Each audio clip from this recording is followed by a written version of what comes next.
Na, ir čia visi dabar susirinkę. Šiandien yra gegužės 14 diena. Trečiadienis. Esam Palangoj, jis nuomavė butelį tokį. Silva, aš tėvas ir Silvas vyras, Abasas. Pati proga gal nėra pati geriausia. Mes čia esam mamos mirties metinė proga susirinkę. Tai va, ir tokį galim turėti pokalbį prie virtuvinio stalo čia. Esu ir su mama tokių turėjęs pokalbių. Žinai, pavyzdžiui, man kartais, kai esi nepasiruošęs žmogus, tai pasako tokių įdomių minčių. Gal įdomus dalykas yra tas, kad tu rašai eilėraščius. Ir man atrodo, tos eilėraščius tai jau senai rašai. Senai. Nes mes eidavom į sodą, aš atsimenu, ten būdavo irgi tavo eilėraščių prie stalo.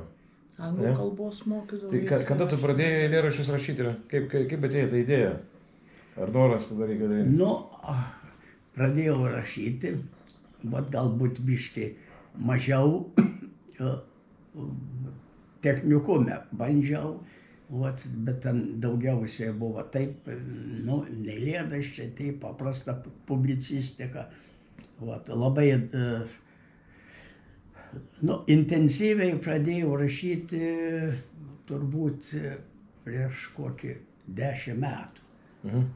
Tai ten jau nuo pat pirmų ir vaikiškų, ir nevaikiškų įvairių, ir paskui pastebėjo tie literatai, kaip tik tai vadovai, Rašyk LT svetainę tokį. Ir paprašė dalyvauti iš vieno leidimą, vieną almanachą tarptautinį. Ir paskui jau įsijungiau ir šešius almanachus parašiau eilėraščių. O šiaip mokslinius darbus, moksliniuose darbuose reikėjo mokslinius straipsnius rašyti. Ir reikėjo publicistinius, jų nemažai, mokslinių turbūt apie yra kokie 30, ir anglų yra, ir lietuvių kalba, ir kokie 400 yra taip tų straipsnių parašyti. Ir užtat buvau apdovanotas premija. Ir čia Ukmergėje premija, Zajančiauska premija. Zajančiauska, žurnalistinė. Ir 84 metais buvo apdovanotas kaip kaimo korespondentas LTSR aukščiausios tarybos prezidiumo garbės raštu. Tai va. Aš atsimenu, kad Ukmergėje klausinėdavo žmonės, kiek pinigų gavai už tą Zajančiauską. Bet man atrodo, kad ten pinigų nebuvo išvis, tik tai garbės raštas yra. Taip, raštas buvo ir viskas. Tu laikraščius rašydavai reguliariai. Reguliariai. Aš atsimenu, mūsų iš mokyklos veždavai kolūkį dirbti, nuimdavo nuo pamokų rudenį ir važiuodavom bulvių kasti ir ten akmenų rinkti.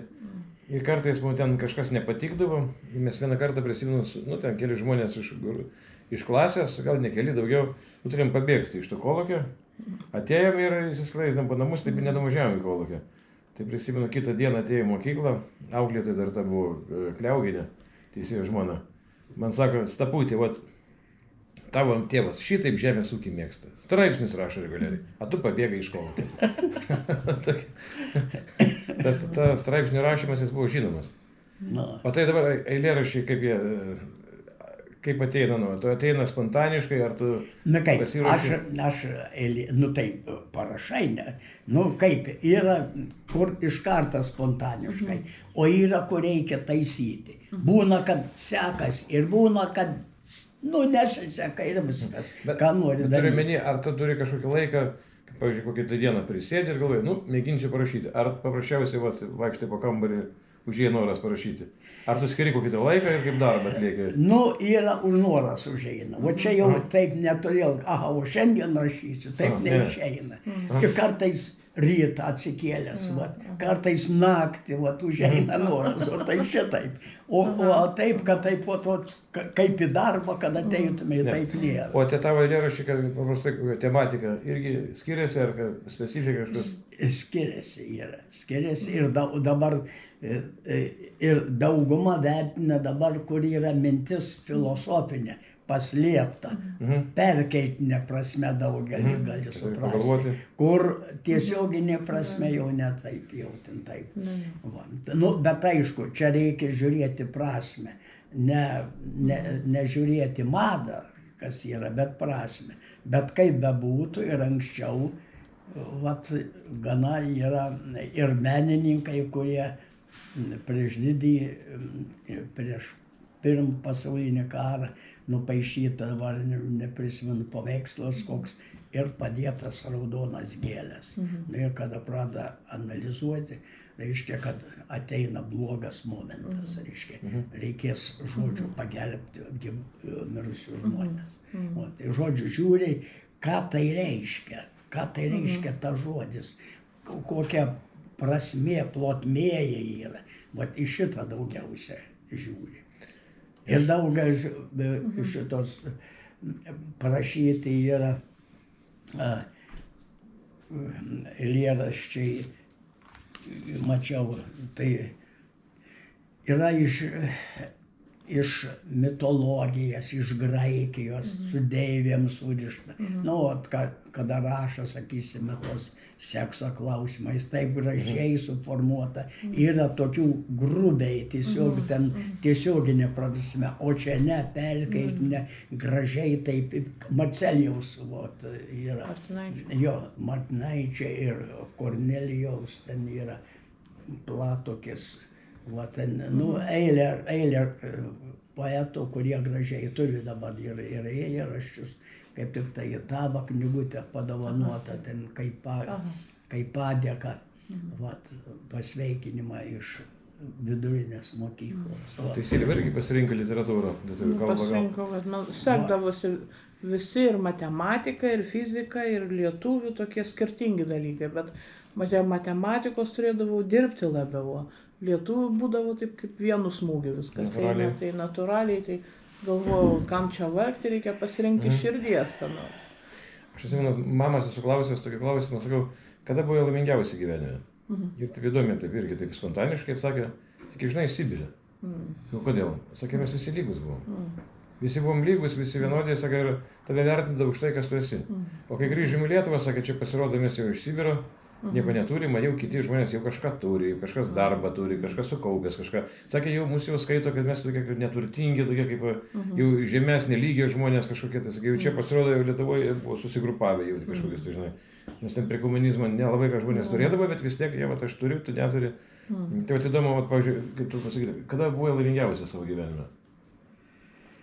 Nu, laimingiausias buvo, kada apsiženėjau, tas vestuvės buvo. Dėl to, kad aš, matai, visą dėjau ir kariuomenėje, kada patekau, perėjau slenkstį kariuomenės, mokysiuos. Ir viskas buvo atidėta į mokslą, reiškia, kad tu turėtumėjai duonas. O šitas dėl to, kad nepaprastai reikėjo sunkiai ir, reiškia, galvoti apie duoną. Rytą, nu, kada mokiausi technikume, tiesiog rytą reikėdavo eiti, atsikelti į kioską, pusę kepaliuką gauni, tai duonelės. Ir tą, kada pradėjau taip maitintis, nu, tiesiog skrandį jau sugadinęs buvau. Ir kada pradėjau dirbti 3 mėnesius šeimininkė, vyriau geriau ir kariuomenė jau atkošė. Jau viskas jau buvo nuotraukoti, žinai, kažkas jau buvo visai kas kita. Ir nežiūrėjai ten jokias draugystės. Už tai sakiau, mama, aš neįsiblaškęs, reiškia. Paskui jau čia yra nutolę. Ir tau jų labai gražiai atrodė, kai tu sutikai. Nu, gražiai atrodė viską, taip. Ir gražiai atrodė nuotrauka, juk turi. Kada buvo po pirmą vaiką, kada naujus metus, kada sutikom 70 metus, kai sutikom, tai gražiai su moksliniais bendradarbėm. Nu, jinai po to ir pabaigoje gyvenimo tokia pasitempus buvo labai, plaukus dažydavo, taip, pasidažydavo, tokia akis žibėdavo jau, tokia atsigavus buvo. Gal Abasas ką nors tegu pasakė. Pasakysim, bet biškį dar pakalbam, tu dar paskui į galą. Šitą mamą aš kiek atsimenu klausiau, jinai sakydavo, jinai turėjo gerbėjų daug, sakė, aš daugam patikdavau, ten tų simpatijų netrūkdavo, bet sakė, bet visada būdavo vairuotojai, kokie nors tokie, sakė, man vis laik buvo įdomu, a kas ten per tokias moteris, kur, o su kolūkio pirmininkas apsiženė, ar ten su kokiu direktoriumi, sakė, kuo jis ypatingas? Jis sakė, man šitie vairuotojai man ne iki galo, nu gerai, bet geri žmonės, bet man kažkaip norėdavosi kažkaip įdomesnį. Mokyta. Nu ir tu atvažiavai iš Maskvos, čia galvoju, o čia mokytas viskas, tu, žinai, jai patiko tas, kad jau panašu į tai, apie ką jinai galvodavo. Žinai, kad nu, jinai nenorėdavo tam kaime, iš tikrųjų, bet norėdavo išeiti. Veido labai gražus buvo. Nu, bet tas, man atrodo, sulūšė tai, kad, o, žmogus jau mokosi, jau kažką daro, žinai, nu, iškart pas tave paskyrė to kolūkio pirmininko, tai kaip įsipildė to svajonę direktorium. Šitą, ar yra, pavyzdžiui, ką nors, žiūrint atgal, kad norėtum pakeisti, kad galėtum, nu, pakartoti ir daryti kitaip. Nu, padaryti kitaip, reiškia, jau turi, kada pradedi būti, reiškia, jau turi nepadaryti pertraukos. O čia jau yra dideli dalykai. Tada pradedi nutolti, jau čia darbas užima, jau tada kažkas veikia kiti. Turiu menį nedaryti pertraukas asmeninėse santykiuose?